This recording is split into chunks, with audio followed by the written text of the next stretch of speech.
So welcome to another episode of the things you should do when you start FC25 career mode. These are going to be my best tips for when I start my own career mode saves, so I hope it helps you out as well. If you play career mode hardcore, you probably will know all the things I speak about today, but if you're a beginner, this should help you get started. This is part 6 in the series, and this is probably the last episode. If you do enjoy it, make sure you leave a like and subscribe for more FC25 tips and tricks. Alright, today's episode is going to be all about player career mode because we spent the last 5 episodes talking about manager mode. So most of the things you should do straight away are going to be in the task list. Depending on if you chose an origin story or you're using a real player, you might have some skill points available and ready to assign. Skill points will allow you to add to your player's attributes, and as you level up your player, you will be earning skill points, and then you can develop your player the way you want to as well. So in this case, because I chose the Great Expectations origin story, it gave me 80 skill points that I can apply straight away. So that's going to help us boost up my player's sprint speed, acceleration, and then you might want to take a look at things like shooting. It just depends where your player is going to play as well. Obviously, if they're going to be a defender or a goalkeeper, you don't want to improve their free kick accuracy or shooting stats straight away. You can see things like crossing can be boosted, dribbling as well, defending, and as you can see, the skill points go down as we consume them. So this is pretty important to do straight away because you want to boost your players up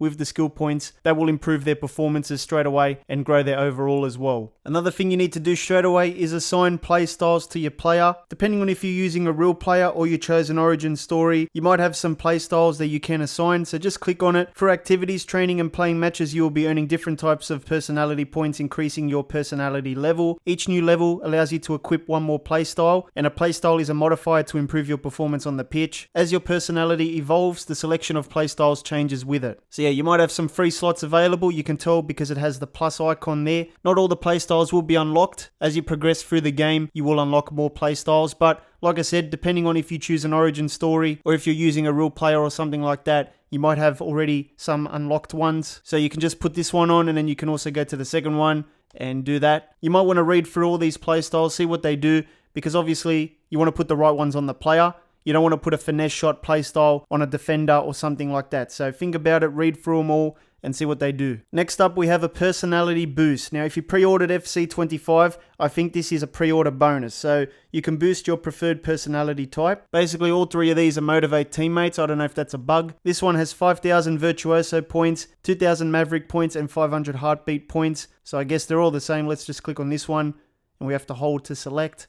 And there we go. We boost up our virtuoso points and all the other ones as well. Now, another very important thing you need to do when you start is review the objectives. This will determine whether you get a new contract or not at the end of the season, or if you can transfer to another club. If you don't fulfill objectives, you will get sent out on loan, I believe. Depending on the club, you might have a lot of objectives to complete, you might have less, you might even have some difficult ones that are impossible, you might have some easy ones. If we play at Sydney FC, which is a 1.5 star team, we need to start 31% of the matches. That's basically it to get a new contract with the club. For future transfers, you can set a target team. The agent will recommend clubs as you go along in the save as well, but you might have a goal in mind. It might be to go from Australia, maybe over to England. Some clubs will not be available because obviously the move would be too grand, like going from Sydney FC to Arsenal would be a massive jump. So yeah, you might find that the big clubs are not available to transfer to, but you might want to go to maybe the Championship, and there are some clubs that will be willing to possibly give you a contract if you fulfill these objectives. So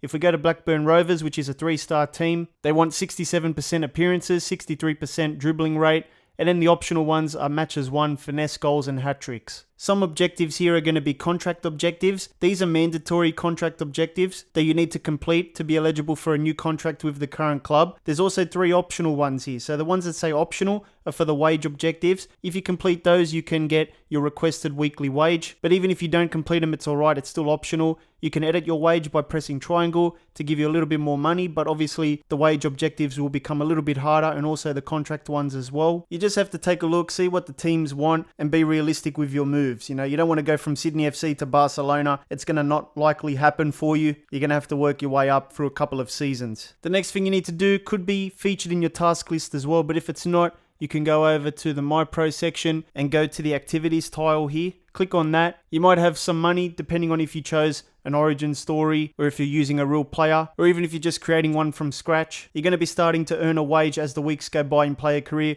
which means you can now buy stuff. Each purchase is something to think about because it does affect the personality types. It's also going to give you maybe some bonus XP or something in terms of attributes as well. So if you book a dance class here, let's see what it does. So we get Virtuoso points, we get 1 balance and also a 5% training boost. Let's say we buy a treadmill here. That's going to boost up our Virtuoso points once again. Give us +1 sprint speed and also a 10% training boost. See what you like here, see what is going to benefit your player and just make some purchases. If you have some money straight away in the game, depending on if you chose an origin story or you're using a real player, you will have to invest that money as well. You'll get an email from an agent or something that tells you that you should consider some investments because you need to make more money so you can buy more stuff in the game, which is going to help out your player as well. This email sort of gives you a little bit of a rundown, telling you about taking some risk with your money, making your money work a little bit harder. And then you get another email which is called investments to consider. You can read that if you want to, but basically you would go to investments. It's part of the activities section.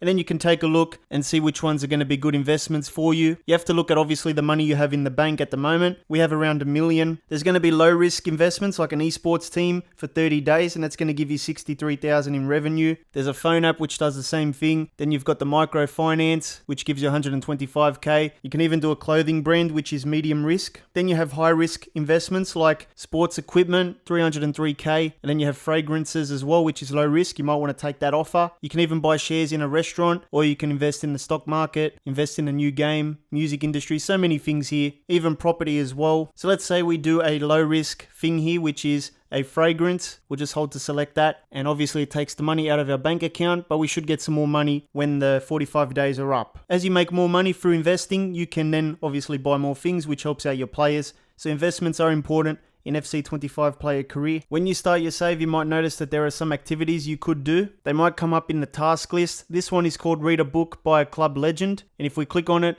it basically will give us Virtuoso points and Heartbeat points. These are activities you should do, so make sure you pay attention for those. They might come up on the task list. When you get to match day in player career mode, it's also very important that you go to training. Training determines whether you're going to be in the starting 11, the sub bench, or on the reserves. Lack of training means you're going to decline and you will lose your starting 11 spot if you are beginning there. And if you keep training, you have more of a chance of getting into the starting 11. So when you hit match day, make sure you go and do the training sessions. All you have to do is allocate 3 drills before the match, and you can see how they're going to affect your player stats. If it's a heavy drill and you do well, you might increase your stats a bit more than a light drill. But what you need to know is that for the first time for each drill, you should play them and get the highest score possible. I believe if you don't do it and you just start simulating the drills, you're going to get D scores because that's the default. As you can see, it says you will simulate at the highest grade achieved. So for each one, you should at least play through them once, get an A score, and that's going to boost your players up more than just being a little bit more lazier and getting D scores for the drills because you keep simming them. It's going to take some time, but it's definitely worth playing through all the drills. Another thing you need to do when you start FC25 player career is determine whether you want to play as the player. You can do that through the match day menu. If you want to get the optimal results, I think it's best to play as the controlling team because you can pass your player the ball, but you can also play a full match as a single player and still get a bit of results. If you do team highlights, then you're not going to get many chances to score or play well, and that might affect your manager rating and results because you won't be able to hit the objectives. Jump to result means you're very likely not going to reach the manager objectives. These match objectives are very important. There's going to be 3 every match, and then you have to try and hit as many targets as you can.